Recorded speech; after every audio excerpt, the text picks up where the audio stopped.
Welcome, everyone, to this briefing brought to you by the Israel Defense and Security Forum, IDSF. In Hebrew name is Abitronistim. It's a great pleasure to be joined today by the one and only Dr. Harold Rhode. Harold, thank you so much for joining. You're very welcome. Happy to be with you, Moshe, and I believe in the Bitcoinism very much. Amazing. So I have to apologize to you before we begin anything. I had the great fortune of having you on the briefing back in May. And after you joined that briefing, so many of our viewers said, you have to have him back, you have to have him back, you have to have him back. And it's taken us this long to bring you back. But I am so very appreciative of you joining this briefing because we have a lot really to discuss today. I'm at You your service are whatever you want, sir.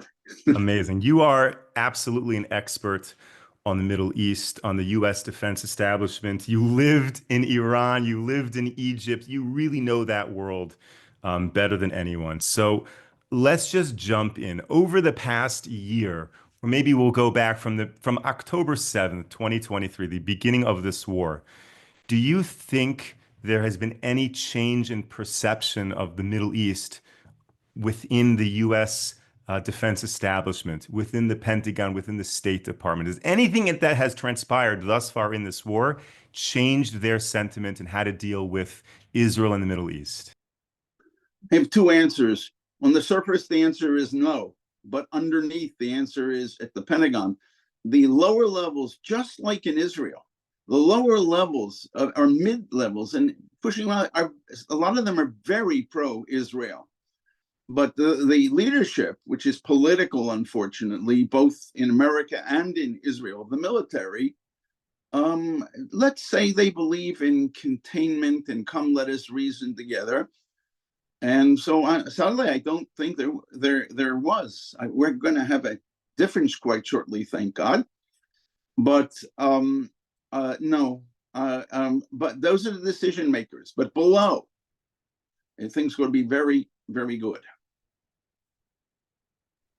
Okay.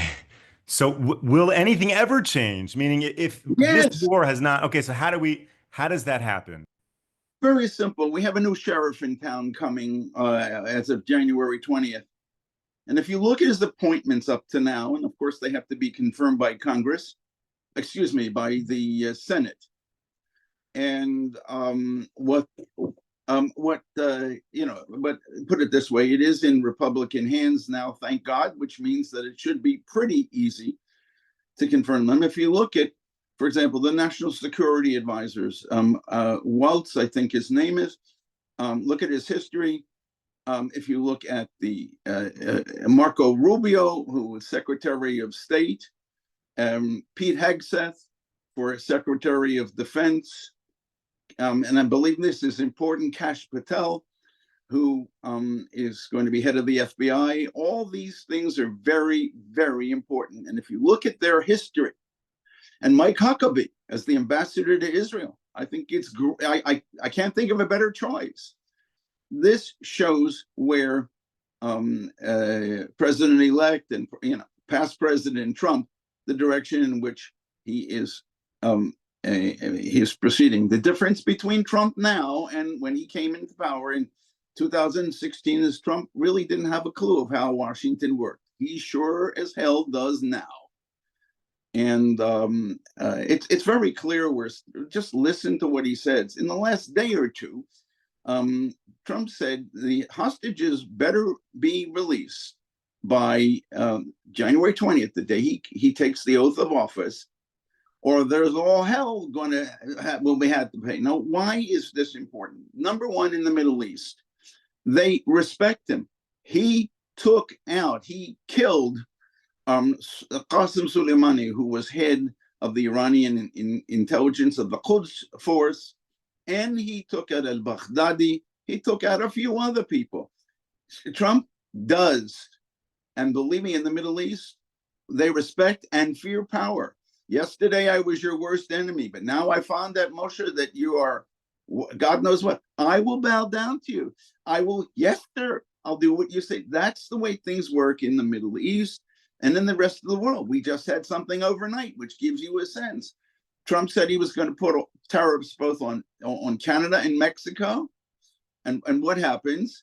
Trudeau, who makes it very clear in prior videos how much he hates Trump, He immediately was on a plane down to Mar-a-Lago, where Trump's house is, and basically almost begging Trump. He said, if you put these tariffs on, the Canadian economy will collapse. To which Trump said, well, you could always join America as the 51st state. This is important because people are afraid of him. The president of Mexico, who is certainly of Jewish origin,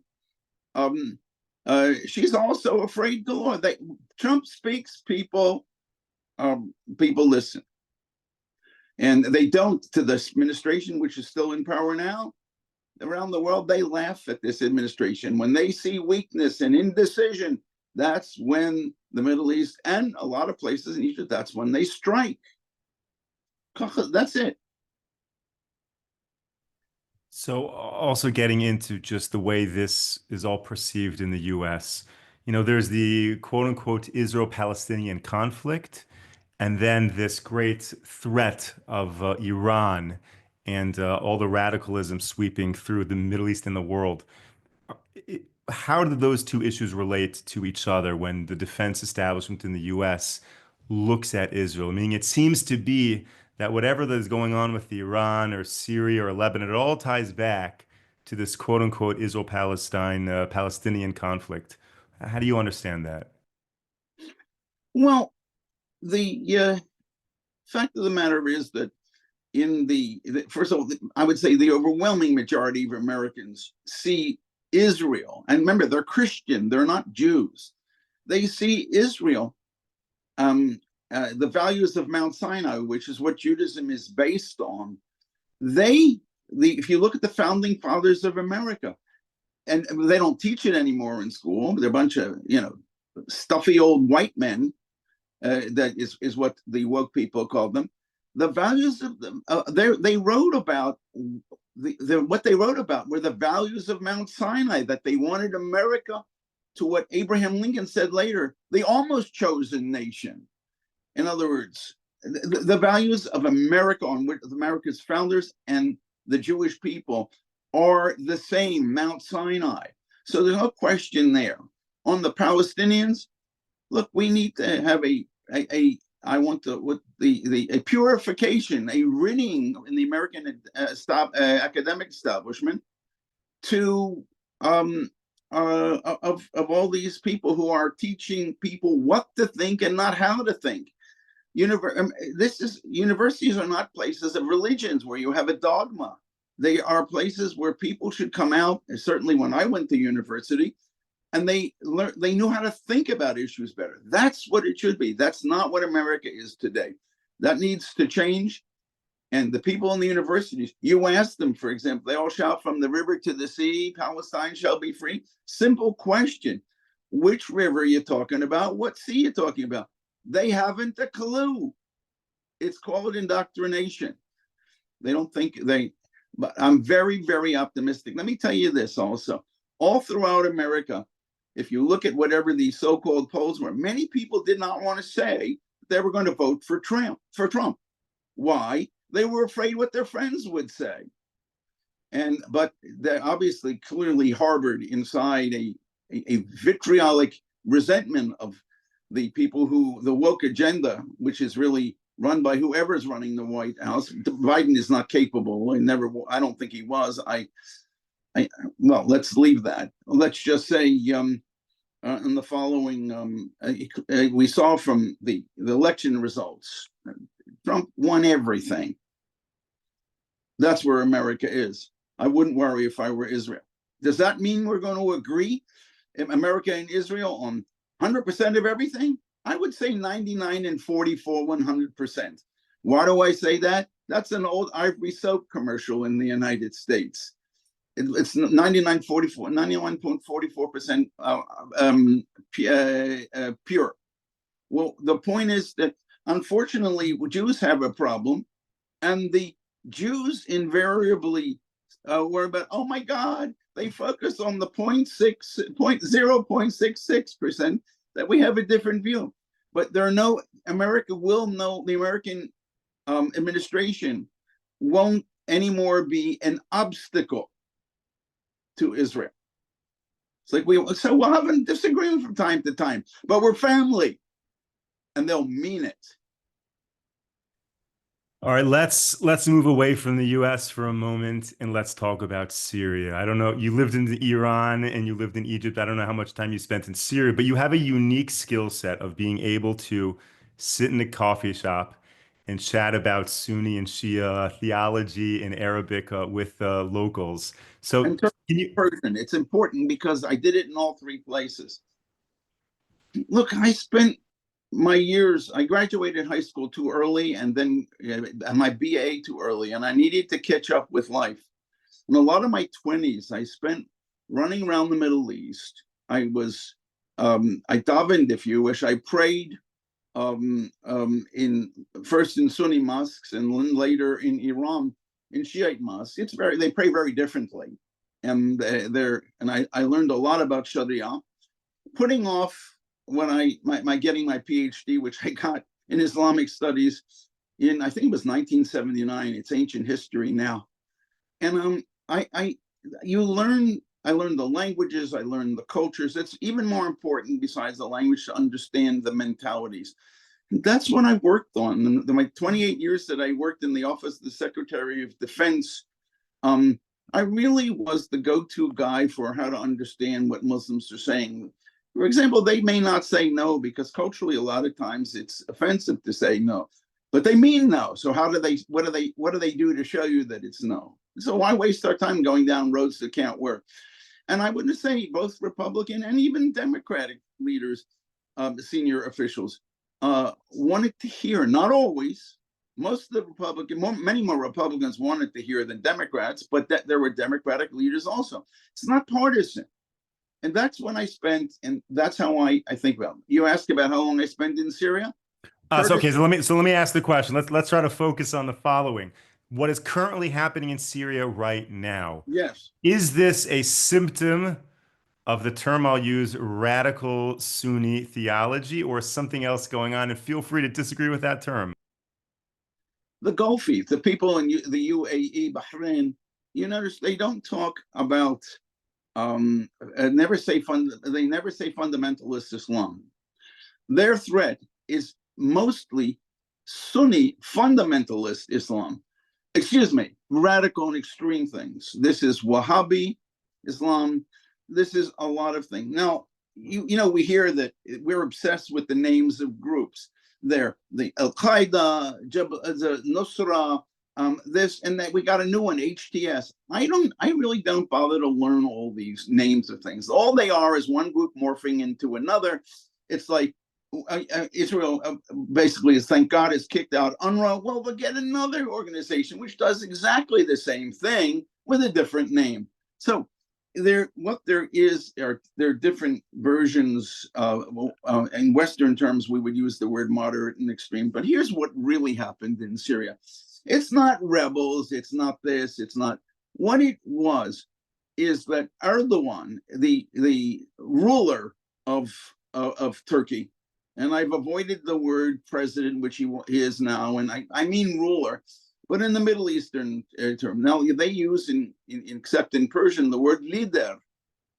That means a strong man, and that's Erdogan. He has been in a war, Shiites versus Sunnis. He is a major figure in the Muslim Brotherhood, which morphs into all sorts of things. And it is he who has trained Arab Sunnis in northern Syria. And the opposite, the Shiites, which is basically Iran and Iran trained, you have the people that they support and support Iran, and that's Russia and the Alawis who are the leaders in the Middle Eastern sense, in this case, the tyrants ruling Syria. And they had their own Shiite, whatever things going on in the north. And once it was clear what Israel did in Iran, basically, it took out Iran's ability to use radars to see what was going on and all that, and it was preparing whatever for things, if necessary, to go in and do what is necessary for Israel's survival. Um, Once that happened, and once Israel basically took out the structure of Hezbollah, they Israel showed that Iran was a paper tiger. It doesn't mean it has some small characteristics of a how do you call it, that are still alive, but it's basically been degraded very strongly. And that Erdogan saw as his opportunity to strike, and he used his forces, the ones that he armed very well, and they were very. If you look at videos that are on the net, you will see how strongly they are. They're armed well. They have vests, military vests, and what did they do? They go in and again understand this from a Middle Eastern point of view. Assad, although he lived in Syria, he also had a palace in Aleppo, and in Aleppo there are videos of, I want to say, Erdogan-backed forces who go into the palace there, and you see, and the palace. Obviously, the Assad people fled, and you see the lap of luxury these people lived in, while the Syrian people were suffering terribly. Now, this was an opportunity for Erdogan to get these people once and for all, to get Assad, get the Shiites. Assad is an offshoot of Shiism, this called the Alawis. I don't want to go into the theological differences; they're very important, but it's not for this video here. And what it's this basically, it's my group versus your group. And as long as I said before, Moshe, if you're strong, I'm going to bow down to you. If I see that you're weak, I'm going to pounce. That's my opportunity to get you. Even public opinion doesn't matter. Why? Well, because everybody has a view. That's the way things work in the West, and all these silly polls, which have proved really kind of useless in the presidential elections here, and the ones in Israel don't seem to be much better. We think, everybody has an opinion. Your opinion doesn't matter. The leadership's opinion matters. That's Turkey. That's Iran. I know Turkey has nominally what appears to be a democratically elected structure, but well, I'm not so sure. In Turkey, my PhD is on Ottoman studies of what is today northern Israel and southern Lebanon in the 16th century. But you get how they think. I know the thought process.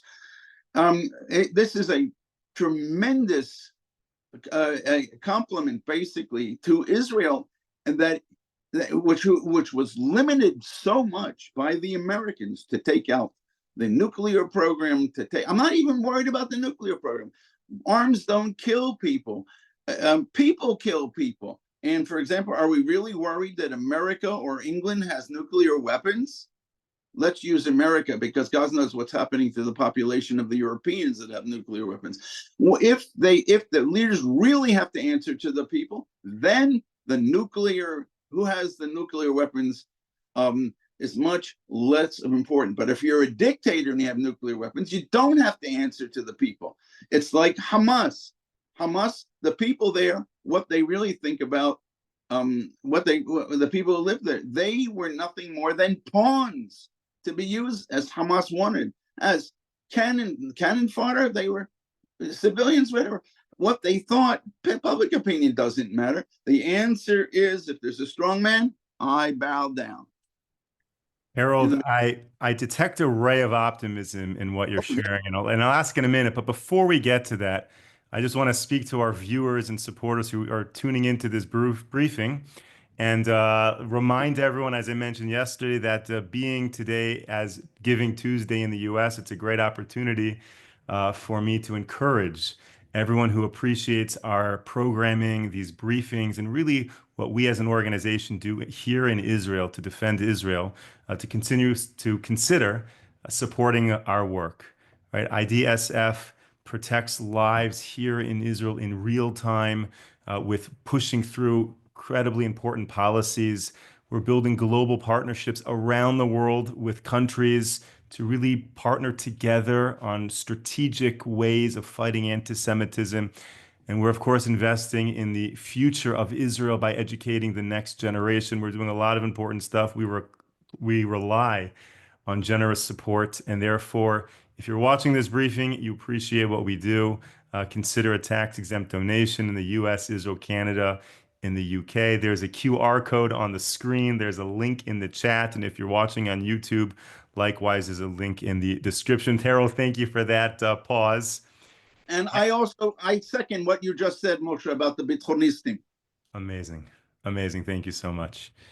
And I want to say that the ray of optimism I heard in what you're saying is that sometimes we frame what's happening in the Middle East of a war of religions, whether it's Shias against Sunnis, whether it's Islam against Christianity, frame it as you will. And I hear from you, it's more than that. It's about power. And if it's about power, potentially the US or a US coalition can project power, meaning if it's just a war of religions, so that's an age-old fight that may never end. But if it's a war about power, would you argue that there is a possibility that an alliance is built to project power in a way to resolve all of this, all of the conflict that we're experiencing? I disagree with one word: resolve. When Muslims make agreements with others, and I can take Oslo with Yasser Arafat and what he did. 2 weeks after he signed whatever he did at the White House, and I don't really know what is said in the Western press is not how Arafat understood it. I'm concerned what he says in Arabic to his people. He's in South Africa 2 weeks afterwards, and he is at a mosque talking with fellow Muslims. And they're angry with him for making this agreement. And he looks, he said, "What agreement?" He said, "I followed what our prophet, that is Muhammad, did. He was weak at one point, and he signed an agreement at a place called Hudaybiyah, not far from Mecca. And it said, according to which, that he signed a 10-year truce. There's no such thing as peace agreements in the Middle East. It's a 10-year truce, ceasefire." And he said, and what happened? After 2 years, he realized he was strong, and then he attacked and he defeated his enemies. Now, why did the people in the Gulf sign an agreement with Israel? It is that Israel demonstrated to them, like, you have a hard 5 minutes from now, it's over. If you notice in how they refer to it, they don't call them the Abraham Accords. They call them the defense accords in Arabic. Now, why? Anybody just saying, when we call them Abraham Accords, and it was a genius idea of former Ambassador David Friedman's to come up 2 hours before the ceremony to come up with this idea of Abraham Accords. We see that as everybody who is descended from Abraham then is sort of equal. But a Muslim is not equal. There is no, according to Islam, the world of Islam, and the opposite of that is the world which is not yet Muslim, which in Arabic is Dar al-Harb. Dar is abode of Harb, sounds like Khaliv in Hebrew, means, in Hebrew sword, in Arabic it means war. And they're in permanent clash. But when necessary, they can have these temporary agreements, just like Arafat signed, and just like their prophet, the Muslim prophet Muhammad, signed. And so they've got their ways of doing it. And as long as Israel is strong, and as long as America will have people in there like the incoming president and the team around him the way it looks, everything will be fine. If not, God help us. Come, let us reason together. You know what compromise? I've asked a lot of Muslim friends, especially Arabic speakers, give me the concept in Arabic of Muslim in Islam of peace. What is it? And rather, excuse me, yeah, of compromise rather. Is there any concept? I don't care about a translation in the dictionary, because cultures don't communicate; they clash. There is no concept of peace as we know it in Islam. Let bygones be bygones. Shalom comes from the Hebrew word shalem, which means complete. The shalem, to pay. Once you give the other person, you own the goods. Not so much in the Middle East. Everything is a temporary thing. The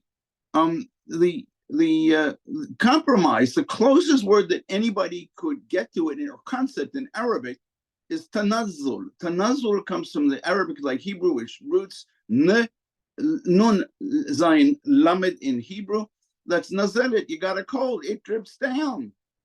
What it means in Arabic, tanazzul, means to bend over, to to to give in to the other side. There is no concept.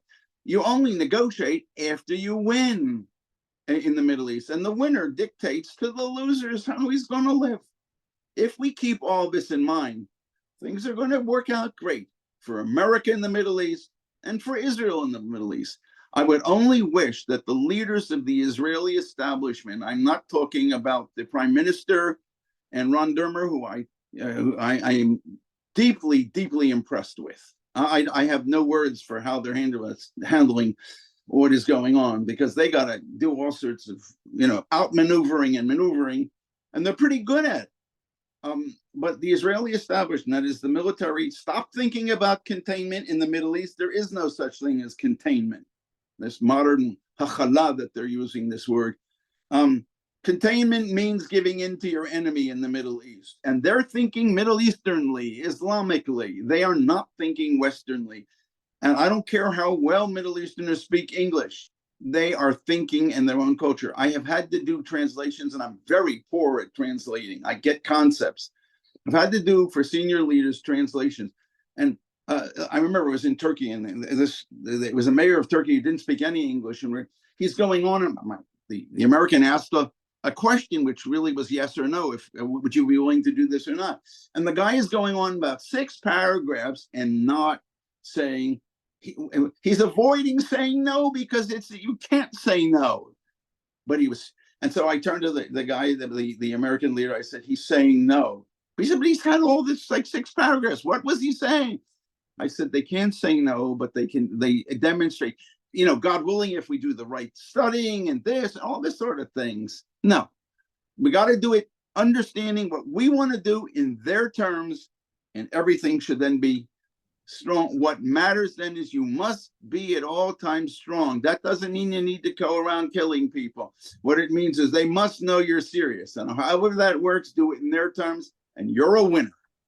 Dr. Harold Rhode, thank you so much for sharing all of that. It's a super important perspective Thank for you. us to hear. Thank you to all of our viewers and supporters for tuning into this briefing. We'll be back with you tomorrow, 10 a.m. Eastern Time, 5 p.m. here in Israel. Until then, stay safe, stay strong. Take care, everyone.